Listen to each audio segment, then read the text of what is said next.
Você está no carro. São 7h20 da manhã. O trânsito parou. Não lento, ele parou. Uma fila de metal que não se move. Só faz barulho. Só ocupa espaço. Como se o mundo inteiro tivesse desistido de ir para algum lugar ao mesmo tempo. Você está com uma mão no volante. E a outra segurando o celular. No celular tem um Instagram. No Instagram tem um cara que você conhece. Não muito bem. Só de vista. Postando uma foto no aeroporto. Primeira classe. Aquele sorriso cansado de quem viajou demais. A legenda diz: The Grind não para. Você dá um like sem pensar. E depois olha pra frente, pra fila, pro retrovisor, pras suas mãos. E uma coisa aparece devagar, sem pedir licença. Aquela sensação de que alguma coisa está errada. Não com o trânsito, não com o cara do aeroporto, com você, com a sua vida. Com o fato de que você está aqui, parado, dando like em felicidade alheia, enquanto a sua própria vida espera você como um pedido de delivery que nunca chega. Essa sensação tem um nome, e você não vai gostar dele. Todo mundo que assistiu o Clube da Luta saiu do cinema achando que o filme era sobre socos, sobre o Tyler com aquela cara de quem não dorme e de quem não liga pra nada, explodindo um banco e jogando fora todos os móveis da IKEA. Mas não é isso. O filme é sobre uma coisa muito mais perturbadora do que violência física. É sobre o momento em que você percebe que a vida que você está vivendo não é sua. O personagem principal, aquele sem nome, aquele narrador anônimo que poderia muito bem ser qualquer um, não é infeliz porque sofre, é infeliz porque não sente nada. Ele compra catálogo da IKEA às 3 da manhã tentando descobrir qual poltrona define quem ele é. Ele tem insônia não porque tem problemas demais, mas porque não tem nada que vale a pena fazer de verdade. Ele está completamente anestesiado. E Tyler, aquela voz que aparece na cabeça dele, aquele alter ego agressivo, não existe para destruir, existe para acordar. A pergunta que o filme faz não é se você consegue apanhar. A pergunta é, você está vivo ou só está ocupado com coisas inúteis? Essa pergunta consegue ser mais violenta do que qualquer soco. E vou te falar uma coisa que você sabe, mas prefere não pensar. O problema não é a sua vida ser difícil. O problema é a sua vida ser confortável demais para você tomar alguma decisão real. Pensa, você tem internet, tem stream, tem delivery, tem o celular na mão 24 horas, como uma chupeta de adulto que ninguém admite estar usando. Quando você começa a sentir aquele desconforto vago, aquela angústia sem endereço, o que você faz? Você abre o TikTok ou o Instagram e rola o feed. Pede uma pizza, assiste uma série que você nem está curtindo muito, mas é melhor do que ficar sozinho com seus próprios pensamentos. E funciona, cara. Só por 2 horas, mas funciona. A angústia desaparece. Só que ela não foi embora, ela só esperou. Sêneca, velho estoico romano meio doido, o tipo de cara que hoje seria cancelado por ter sido tutor de Nero. Ele dizia que o maior desperdício humano não é o tempo que você perde, é o tempo que você gasta achando que está fazendo alguma coisa enquanto na verdade só está preenchendo o silêncio. Omnia aliena sunt. Tempus tanto nostrum est. Traduzindo, tudo é alheio, só o tempo é nosso.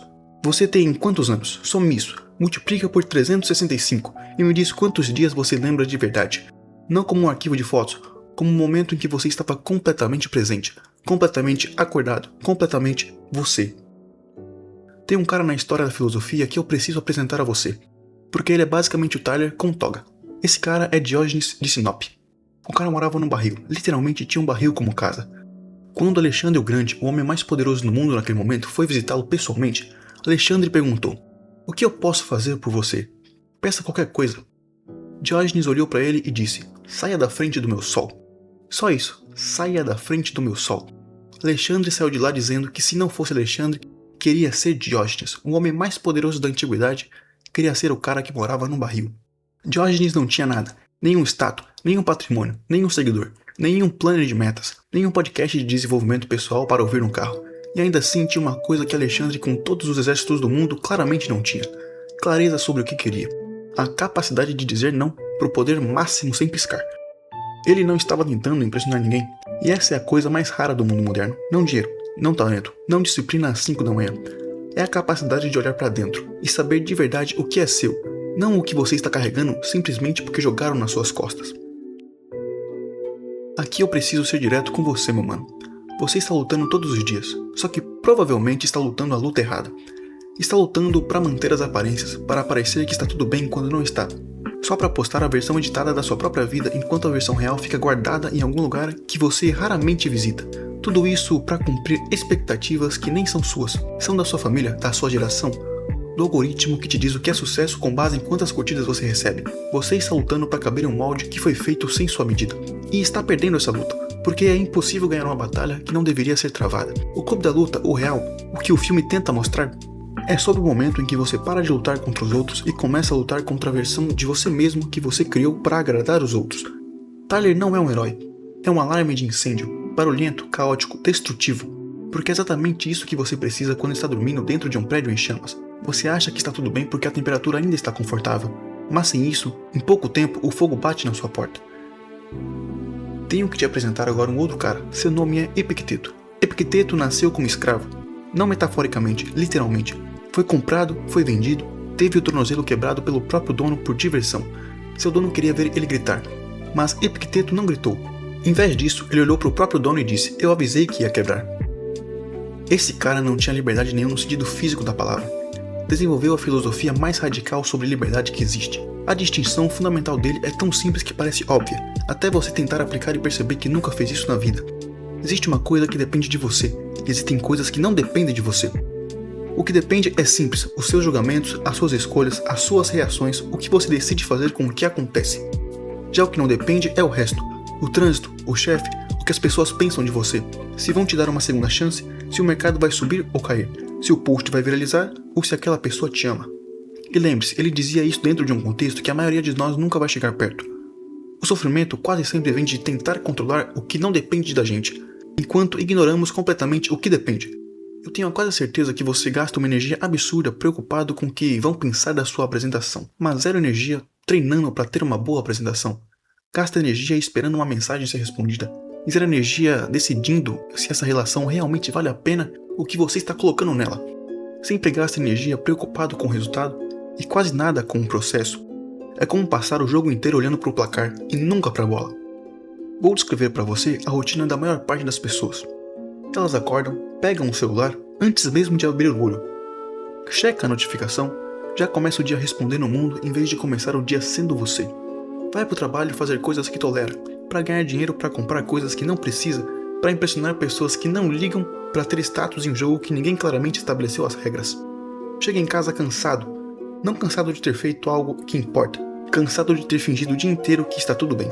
Come, assiste alguma coisa, dorme e repete. E às vezes num sábado à noite, num momento de silêncio involuntário, aparece aquela coisa, aquele pensamento que você empurra para baixo assim que sobe. É isso a minha vida?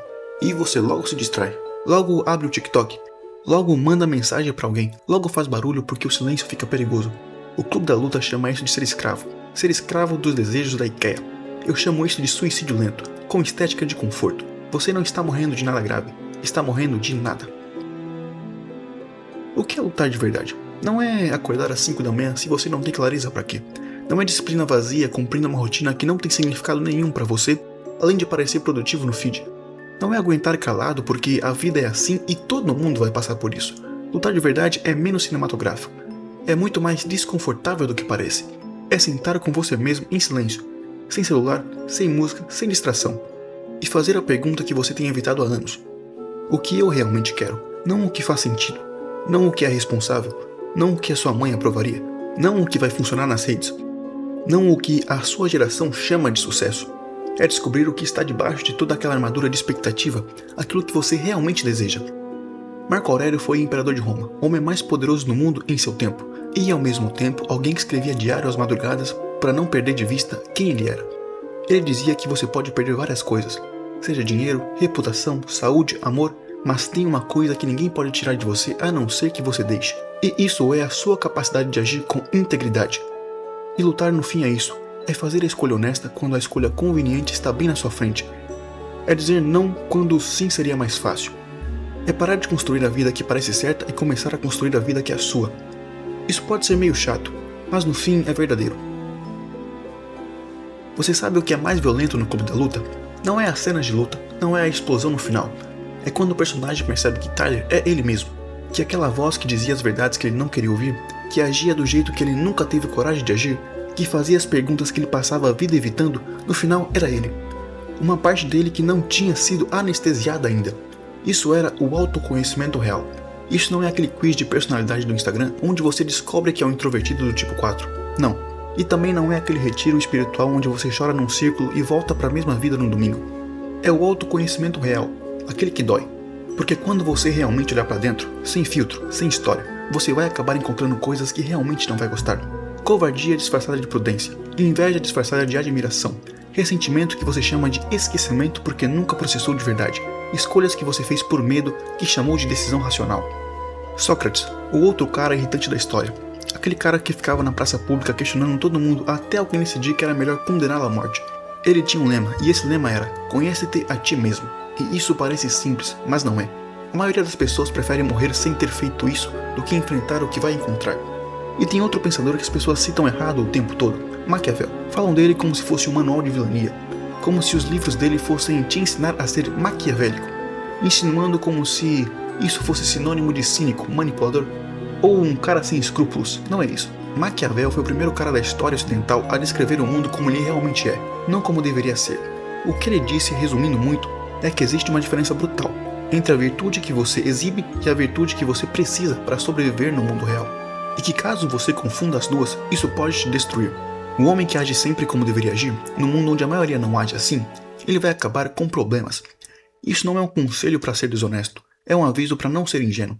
Quantas vezes na vida você foi o único que jogou limpo numa mesa, onde todo mundo estava trapaceando? Quantas vezes você foi bonzinho demais, compreensivo demais, esperou demais e no final não conseguiu nada? Não estou dizendo para você se tornar um predador. Estou dizendo que existe uma diferença grande entre bondade e submissão, entre paciência e paralisia, entre ser uma boa pessoa e ser uma pessoa que o mundo passa por cima porque você deixa. Lutar também é isso, é parar de confundir mansidão com virtude, é entender que o mundo não vai te premiar por esperar na fila educadamente, e que às vezes lutar é simplesmente se recusar a aceitar menos do que você vale. Você já ficou acordado às 3 da manhã sem motivo aparente.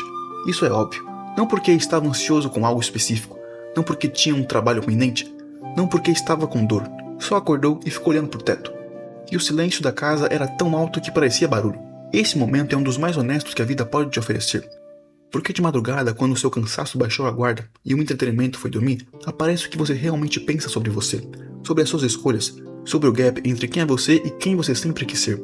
A maior parte das pessoas pega o celular na hora, faz qualquer coisa para não ficar com esse pensamento. Mas se você já ficou ali, no escuro, com esse pensamento, sem fugir, você sabe do que estou falando. Existe uma clareza naquele momento que durante o dia você não consegue ter. Sêneca tinha um exercício que ele chamava de meditatio malorum, que é basicamente a meditação sobre aquilo que pode dar errado. Não como pessimismo, mas como uma preparação, como uma forma de parar de viver na superfície e encarar o que está embaixo. E eu diria que a versão moderna disso é exatamente essa, ficar acordado às 3 da manhã e não fugir do que aparece. Apenas mergulhe fundo nisso, isso não vai te matar. O que vai te matar é lentamente nunca dar uma atenção especial para momentos como esse. E agora vamos puxar um outro ponto. Tem uma coisa que é difícil de engolir.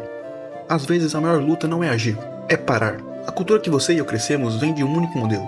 Mais rápido, mais forte, mais produtivo, mais visível, mais conectado. Aquela cultura de dorme menos, acorda mais cedo e faça mais rápido.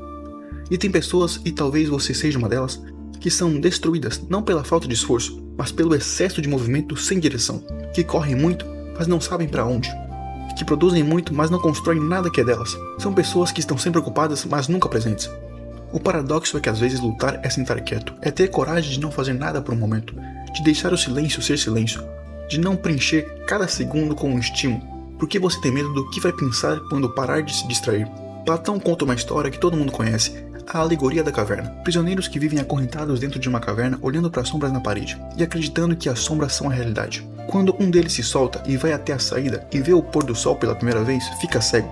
A luz machuca. A realidade, quando você encontra de verdade, machuca primeiro. E esse é o preço. A maioria das pessoas preferem voltar para as sombras. O Clube da Luta termina com o personagem atirando em si mesmo. Não para morrer, mas para matar Tyler, para silenciar aquela voz. E tem gente que assiste isso e acha que é derrota. Não é. É o momento que ele decide que não precisa mais de alarme de incêndio, porque finalmente acordou. Tyler era necessário porque o personagem estava tão anestesiado, tão perdido dentro da versão falsa de si mesmo, que só uma voz completamente extrema conseguia atravessar. Só o caos conseguia quebrar o conforto. Mas o caos não é o destino, é o catalisador. Você não pode morar no barril de Diógenes para sempre, não pode ser Tyler para sempre. O alarme de incêndio não deve tocar 24 horas por dia. Ele existe para te tirar do prédio, não para ser a sua trilha sonora permanente. A questão é o que você faz depois que sai do prédio. É se você vai construir algo real agora que o falso foi destruído, ou se você vai correr pro próximo prédio confortável e fingir que não tem fogo. E cara, se você chegou até aqui, você não está procurando entretenimento, você está procurando alguma coisa. Talvez confirmação de algo que você já sabe, mas ainda não teve coragem de dizer em voz alta. Talvez uma língua para nomear aquela sensação que você carrega faz tempo. Talvez só precise de alguém que fale sem paciência que se você meditar 15 minutos de manhã, nada vai ficar bem.